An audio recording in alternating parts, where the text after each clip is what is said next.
One of the questions I get the most often from clients is, what if I want to write for big magazines? I want to write for The Atlantic, for Harper's, for the New York Times Magazine, for the New Yorker. Should I be doing that kind of thing instead of doing a trade book? Or does it make sense to try to write a trade book and increase my public profile so that I can then later on write for those kinds of magazines? My name is John Gazvinian. This is Scholars to Storytellers, where we help senior academics in the humanities and social sciences write trade books, reach wider audiences, get agents and big publishing contracts, get their ideas out to a general audience, a wide public, taking you from concept to agent-ready proposal in 9 months or less.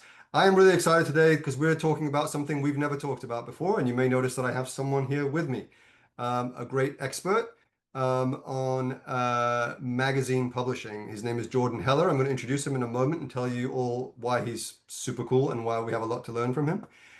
But the point of today's video is to address this question that I get very often, which is, what if I'm not ready to write a book, a trade book? I have these cool ideas, but I don't know if I'm really ready to take that big leap yet. Couldn't I just write an article for the New Yorker instead? And my reaction to that is always, well, writing an article for the New Yorker isn't that easy either. It's not something you just kind of walk into. But for some people, it can be, writing these kinds of long form, smart magazine pieces can be a really good transition towards writing that big trade book that you really want to write. It gets your name out into the public.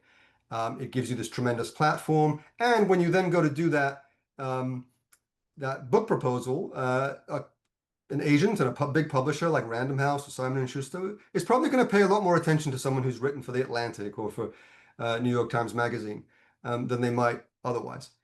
What I'm trying to do today is give you guys a little bit of expertise and insight into how you might go about doing that. I find that that's often a world that is just as intimidating and just as confusing and just as seemingly gatekeepery as the trade publishing world. And I'd like to try to demystify a little bit of that today, because when I spoke to this guy a few weeks ago and I met him, he was incredibly energizing and it got me very inspired by reminding me that this stuff isn't so difficult either. I mean, there are ways to do this. You can, it's not like, you've got a bunch of editors sitting on Mount Olympus, that are unwilling to hear from you. These editors actually want great stories and great pitches. So we're going to talk a little bit today about how we can actually do that. So with all of that out of the way, I want to introduce Jordan Heller, who is a fellow Philadelphian. I met him really randomly at a coffee shop recently, and we've had some tremendous conversations. Jordan he's a writer, an editor with many, many years of experience, an investigative reporter. He's been in this business 20 plus years. He's done long form journalism about politics, social issues, that have appeared just about everywhere. Major national magazines and newspapers. He's covered, for example, recently the opioid crisis and police brutality for the Washington Post. He wrote a big profile of Senator Doug Jones for GQ that drove a national conversation about the dysfunction in the National Democratic Party. He's written for the New Republic, where he exposed the former Cleveland mayor Frank Jackson for shielding his gangster grandsons from a murder investigation. And just this year, he wrote for New York Magazine. He's written a few times for New York Magazine, I believe. But his most recent piece exposed the generational rift within the ACLU, fascinating piece between free speech purists on the one hand and social justice activists on the other, and what the ACLU is really all about. Jordan's got a really strong track record of pitching and writing big assignments from major titles. When we met for coffee, I could just listen to him for hours. He was telling me about all the different experiences he's had pitching to this magazine and that magazine, and some of his success stories and so on. So I personally feel like I had a lot to learn from him, and I think you guys will as well.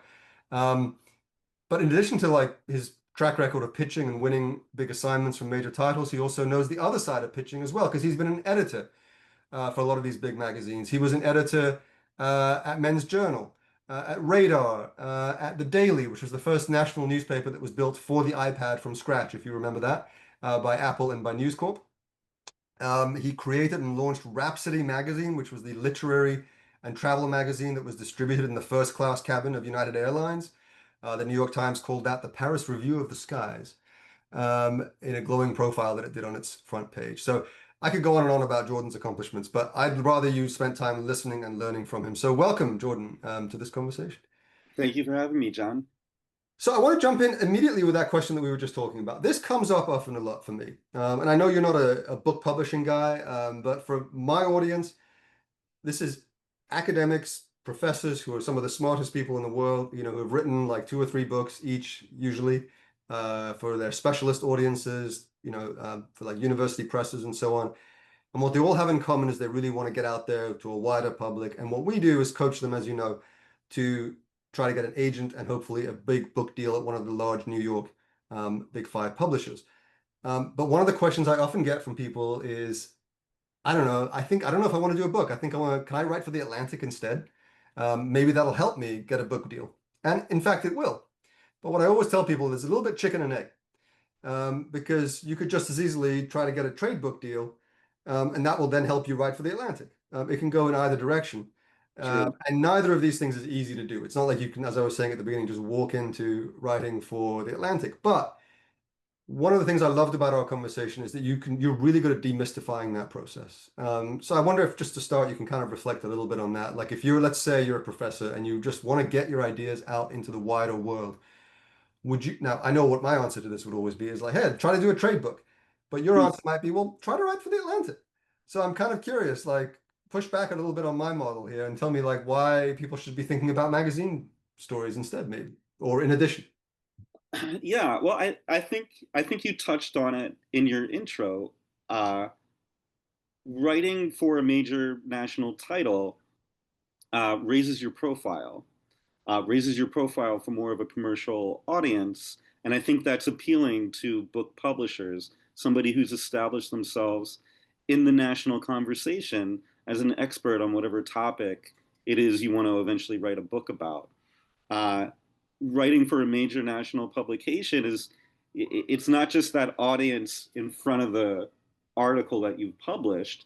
It's also an opportunity to then go on Substack or whatever the social media of the day is, where you can be a part of that national conversation, and be driving that conversation and start engaging with other high profile public intellectuals in whatever topic it is that you're expert at. Those types of publications put you out there as that expert talking head. And all of that will better your chances of securing that book deal at the end of the day. So let's say I am your average college professor in history, anthropology, sociology, whatever. I spent 20 years, with my books and my lectures and classrooms and conferences and so on. And frankly, when you say to me, go and write for the Atlantic, for the New York or whatever, I'm terrified. I'm like, I don't even know where to begin. Like, Mm. how do I do that? I know how to navigate my world, but I don't know how to navigate this world. What advice would you give to a career academic who wants to try to pitch some of these magazines for the very first time? Where do they even begin? What are some? Well, I would say first off is to not be intimidated. Uh, any editor that's worth their salt, um, they're always on the lookout for a good idea, and a good idea can come from anywhere. Especially the way that publishing is these days, even at places like the New Republic or the Atlantic, there's an endless hole to fill. uh, Quantity, these publications want quality, but they need content. They need to fill this endless hole. Um, and a good editor is willing to find a good idea from wherever it comes. And I would argue that being in academia is a plus, is a bonus.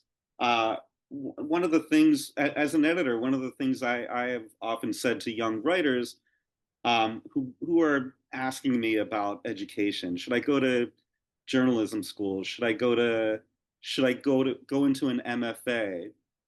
I say, I really think the best thing to do is to go and become an expert at something. Yeah. And when there's that great news story on whatever the topic is, and you have an expertise in that field, you suddenly become a hot commodity for editors who want an expert opinion, who want an expert voice. Um, journalists, people like myself who are expert at writing journalism, we're not really experts in anything, in particular. We're generalists. Right. So when I go into a topic, I'm learning everything from scratch. As an editor, I always welcomed pitches from somebody who is expert in the field, from people from academia. Uh, and editors appreciate that. They want that. I feel like your audience, your clients, um, could find success in magazine articles that are a hybrid between reporting and opinion. The opinion part being academics who have expertise to lend to a subject. But first off, I would say don't be intimidated and appreciate the value that you have to an editor. I think also in today's times, um, most of these big magazine, uh, most of these big publications rely on staff writers for their journalism. And I think oftentimes what they're looking for is expertise that more often than not comes from the world of academia to give more depth, more nuance, more expertise to whatever the subject of the day is. It's such an important point you make because, and it's a larger philosophical point because honestly, one of my biggest kind of life realizations over the past few years is that all of us, everyone I know, and myself included, tend to undervalue our own expertise. The things we're good at, we just don't think are a big deal. Why? Because we're good at them. Yeah, They've always come naturally to us. So we're like, well, what's the big deal? Anyone can do that. Well, no, anyone can't do that. It's amazing. I mean, it's been one of my big lessons when I started Scholars to Storytellers. I mean, I've realized that I'm kind of good at like listening to an academic talk about very complex ideas and kind of going, oh, okay, so what you're really trying to say is this. This is how we would package this for a wider audience. And to me, that's just such a simple, dumb thing. But I'm amazed at how that people kind of value that in a way, and that okay, that's like I shouldn't sort of undervalue that, and that's kind of what led in some ways to Scholars to Storytellers. Um, that kind of ability to reframe complex ideas for and find what's interesting to kind of non-specialists. Similarly, though, the people I work with consistently, I think because they've spent 20 years in the trenches of, and academia does this to you. When you go to these conferences, everyone tells you everything you get wrong. And they nitpick your little points and like, critique you on this, that, and the other. So you always are being reminded of how that you're not as smart as you think you are, right? Or that you're right. not as much of an expert as you think you are. But then, you forget as an expert that when you leave those confines for a moment, you know an unbelievable amount of stuff about this one thing that literally like 10 other people in the world know about. And that is so incredibly valuable, not just for magazine editors, but for book editors as well, and agents and publishers. And that's all we're trying to do here in Scholars to Absolutely. Storytellers is get people to tap into that and see the kernel and the brilliance and the the the value in that. So Yeah, thank you for saying absolutely. that. Like guys, don't forget how valuable, how much value you actually bring. That's lesson number one. Yeah. And as an editor and a writer, uh, I would always look for an academic of some sort to lend that expertise to whatever the article was that I was working on. I think the next thing that I would cover with scholars, how to make their ideas palatable to a commercial publication, to an Atlantic or a New Yorker or whatever publication it is, to a more public audience, uh, is finding discrete, small, personal stories, uh, a subject who is experiencing whatever thing we're talking about, where you can take that story, that idea, and put a personal experience to it. Um, I'm just riffing off the top of my head, but if you're an urbanist of some sort, or you're an expert on housing policy, um, and you want to write about a housing crisis and homelessness, that you find a subject who's experiencing houselessness, uh, or you find a person who's experiencing eviction, and you get to know that person, and you take down their personal story, and you put a human element to whatever policy idea that you want to discuss. Yeah. Which in many ways is the same advice I give people when they're trying to write books as well. But I think it's even more important with magazine stories because you have to hook. There has to be a hook. You have to catch us from the very beginning. Yeah. Um, But that, I think that would be the big leap for a scholar, is how to put on that reporter's hat and find the actual example in the real world that illustrates whatever issue it is that you're exploring. yeah. What about, I remember when we spoke, you were also telling me about things like anniversaries and like, always being aware of like, big dates that are coming up, kind of anticipating the news cycle as much as you can. Can you say more about that or example, Sure. maybe even examples from your, experience that? Yeah, absolutely. Anniversaries, and I've heard this from book publishers too. They love a big anniversary, something that can trend on the news. Um, I mean, anniversaries are a way to predict the news, right? You can't predict. You can't predict. You can't predict the weather. You can't predict some uh, foreign policy crisis or domestic crisis, but you can predict an anniversary. And for example, with an editor at New York Magazine, I was looking at, they have a column called Oral History, where they will take a historic event that's from the relatively recent past, say 10 to 20 years, and do an oral history of that event. Uh, Back in 2018 or 19, I was looking ahead. I had a source who had been involved with the Harold Washington campaign for mayor. He was the first black mayor of Chicago, was elected in 1982. And back in 2018, 2019, I was looking ahead at the Chicago mayoral election and realized that the election was going to be between two or three black candidates. And so the outcome would definitely result in the second black mayor of Chicago. So I pitched my editor at New York Magazine, hey, ahead of this outcome that's going to result in a black mayor, the second black mayor, let's go back and look at the first Mm. uh, election of a black mayor in Chicago. And he loved it. He's like, that's great. We're going to be right on trend. Everybody's going to be talking about the Chicago election and this historic outcome, and we'll have something beefy to add to the conversation.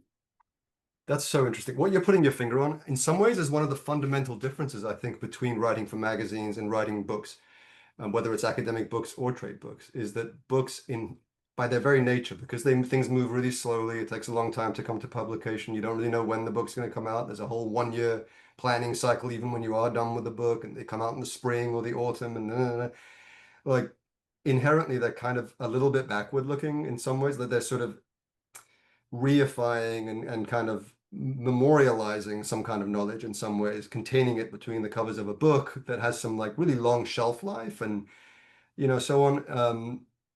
But so what we do, I think those of us who write books, we don't often do this future casting, this kind of anticipating. Mm, I think you're talking about as much. I mean, we do sometimes, but because it's just harder with the book timing and cycle and so on. But that's so critical, I think, to journalism, to magazine writing, is just thinking about what's next. What's next? What are these people going to want next week, next month, 6 months from now, a year from now? And how can I be Johnny on the spot and be ready for that, right? yeah. And it happens in book publishing too. A friend of mine, D.W. Gibson, uh, recently published a book with Simon and Schuster, which was an oral history on the Seattle riots in 1999. And part of that pitch, that successful pitch to the editor, was, hey, the 25th anniversary of the Seattle riots is coming up. And that went a long way in winning the commission. Right, And it published in 2024 right. on the 25th anniversary, Yeah. which also put him out there for doing press on the book when people were naturally talking about this quarter century anniversary. Yeah. What do you think is the biggest misconception about pitching to major magazines? What do you wish more people knew? The biggest misconception, I mean, the biggest misconception, I think, I mean, did we cover this already? I think it's just, I mean, maybe we didn't cover it fully, but I think it's the idea that you need to prove to the editor that you're a capable writer. And I think that's the last thing that an editor is worried about. Mm. So much editing happens in magazine journalism. As a magazine editor, um, I'd say a good chunk of the time, I don't know if I want to put a percentage on it, but more often than not, an editor is doing a lot of rewriting, a lot of massaging. The editing process can be very intense. And I don't mean this to scare scholars, but it can be so much as you're taking the writer's reporting, their facts, their quotes, and you're tearing the piece apart and using their quotes and facts like a palette of paints and rebuilding the narrative. And when a piece requires that much work, I'm not, as an editor, I'm not disappointed. I'm not like, oh God, this writer couldn't pull it off. As long as I receive the quotes, the Mm. good facts, the good expertise, I'm happy, Yeah. right? Sometimes I even enjoy that as an editor, getting to flex my narrative and writing muscle. Yeah. I think what all the editor really wants from the writer is the good idea, the good access, the good reporting, the good facts and expertise. The writing is the last thing as an editor that I'm worried about. That's super interesting because again, this is a little, sorry, did that cut you off? No, no, no. Go ahead. Yeah. I mean, this is a little bit different from my world, and it was I coach people to think about trade books. As I say, look, you've got to have the two things you need more than anything is a great concept, and you've got to be able to frame it, for a popular audience, and you've got to be able to write incredibly, right? Right. In a way, what I'm hearing you say is, not that they don't want garbage, but that is something that they can work with. Whereas I think in book publishing, um, you know, if you come in completely unable to kind of write or tell a story, then they're not going to have the same patience with you. I mean, to try to completely rewrite and Sure. rework someone's book is way more labor than they're going to want to bother with. Whereas, Yeah. and even for book publishing, it's like, yeah, sure, the facts and the reporting, and that's all great, but really what we're interested in is how are you going to frame this story, and can you write it beautifully so we can kind of work with it. Whereas that sounds like what you're saying in your world, it's a little bit more like, The idea is king. yeah, exactly. Idea is king. The writing of it is secondary. I think it goes one, idea, two, reporting access, and somewhere below that, Yeah, an afterthought is the writing sentence by sentence quality. super interesting. So for those of you who we've worked with before, who are maybe unsure of your kind of literary abilities, this might be a great direction for you. Yeah. And I think on top of that, I'm kind of losing my train of thought for a moment. The idea is king, writing is less important. Uh, it'll come back to me. Forgive me. No worries. Um, Oh, well, I remember what I was but thinking. yeah, Money, okay? Uh, magazines don't have as much money as they used to have. And so I believe that there isn't as big of a well of freelance writers to draw from for big reported pieces. And big reported pieces, um, they cost money. I think newsrooms are moving more in a direction when it comes to their use of freelance writers, of using more opinion writers. Academics are so well positioned to be to offer material, whether it's an op-ed or a hybrid between an opinion piece and a reported piece, to offer this pool of writers assignments because it's cheaper. And I think by virtue of being academics, you're not doing this as your main source of income. So I feel like that, because you're doing it more for, sorry if this is an ugly word, but if you're doing it more for clout, that's great, because that's something that the editor can offer without impacting their budget. Well, and also you've already done the research in many cases, right? And so Yeah, what you talk, I mean, you use the word reporting in your world, but I mean, it's basically sure. report, Research. whatever you want to call it. In many cases, for a lot of these academics, they've already done this, or they would be doing it anyway, or it would be, it would be additive to their, larger career. It's like, okay, well, this is interesting research that I might be able to use somewhere else. It's not like I just need to get paid for the time that I'm going out talking to people. It's like I'm doing this anyway for my ethnography, for my archival work, whatever it is. Hey, maybe I can take some of this and spin it into a magazine story. Plus, these guys, most of them have pretty decent jobs. It's not like you're trying to write for the Atlantic because you really need the few $100 or whatever that you're going to get out of it, or Yeah, I know they pay a bit more than that, but um, so yeah, I mean, in so many ways, I think it sounds like from what you're saying, academics are just really well suited for this kind of stuff, and it's an absolutely. underdeveloped market actually of people that more people should be doing this. Absolutely. What's the best way to get the attention of editors? This is something I tried was kind of pressing you on when I think we spoke before. That still is a mystery even to me. I've written a few times for some of these magazines, but not that much. You know, uh, it's still a kind of like it still feels like there's this like wall, of like, well, a lot of people, how do you even find people's email addresses? How do you, are they even going to see my pitch? You go to their website and it's like, oh, fill in this form or whatever, or send it to info at, what is that actually going to get anyone's attention? Is there some kind of strategy to kind of do an end run around that and actually get the attention of the decision maker? Uh, I mean, number one is to have a really, really good idea. And if you can check all the boxes we've talked about, A, have a good idea. The idea is king. B, have it pegged to something newsy.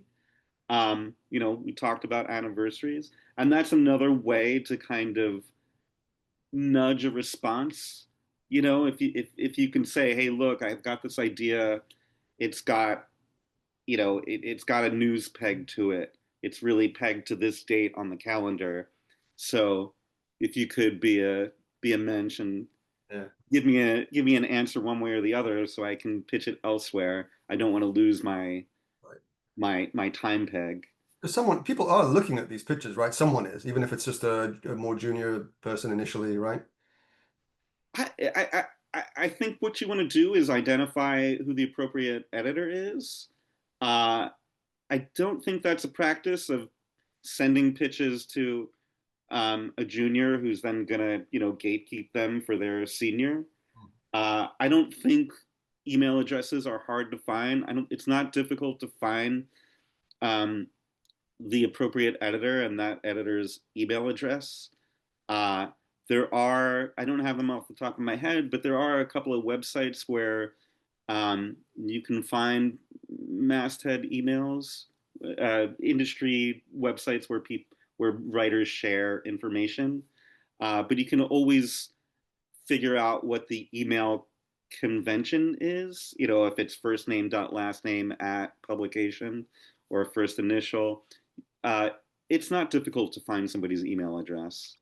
And there's another way to do it, which is to work with you. So actually, Jordan and I are going to be working together now. He has very kindly agreed to offer coaching for people who are in our audience, for academics who want to write for Harper's, Atlantic, New York, and New York Times Magazine, whatever. If you are interested, I'll just very briefly say this. I'll be making more announcements about this shortly. You'll be getting more emails, but Jordan is now going to be offering a package through us where he will work with you. He'll have some Zoom meetings initially to kind of talk about your pitch, the likelihood of it being accepted. He'll be available for follow-ups for a 3-month period. Uh, he'll help you identify what magazines are right for your story. And he'll help you actually identify the right editors and if necessary, put you in touch with those people. Jordan has an incredible Rolodex. When I was talking to him, it's obvious he like knows everyone. And if he doesn't, he's like, I know how to find people, right? It's a couple of, degrees of separation. And then he'll help you edit that pitch, help you write that pitch. It's one paragraph, two paragraphs. That's all it is. It's very different from book publishing, right? You don't need a whole 30-page proposal. And we should talk about that. But basically, he's now available for a coaching package that's a 3 month time commitment where you guys work together. So if you're interested in that, get in touch. Like I said, there'll be more information about this coming out. But I'm very excited to be able to offer this as well as a new kind of offering to our audience. On that note, what was I? Sorry, now I lost my train of thought. We were talking about helping you connect with. Oh yeah, sorry, the pitch. Yeah. That was very interesting when I was talking to you. I mean, it's good to be reminded the actual work of pitching is not that much. It's a paragraph. It's two paragraphs, right? I mean, it's not a big deal, right? Yeah, it's not a big deal. I think a good an editor doesn't want to read more than 4 or 5 paragraphs, right? And a good idea is something that should be able to be conveyed, within a 2, 3 paragraphs. That said, something we talked about in our previous discussion is the concept of pre-reporting. I think especially with a first time, with a writer that's new to an editor, as I said before, they don't need to be convinced that you're a great writer. They do need to be convinced that you're able to get the goods. That's an industry term. And pre-reporting is a good way to do that. I talked about having a human example, somebody who's living or enduring whatever phenomena or policy issue that you're wanting to explore.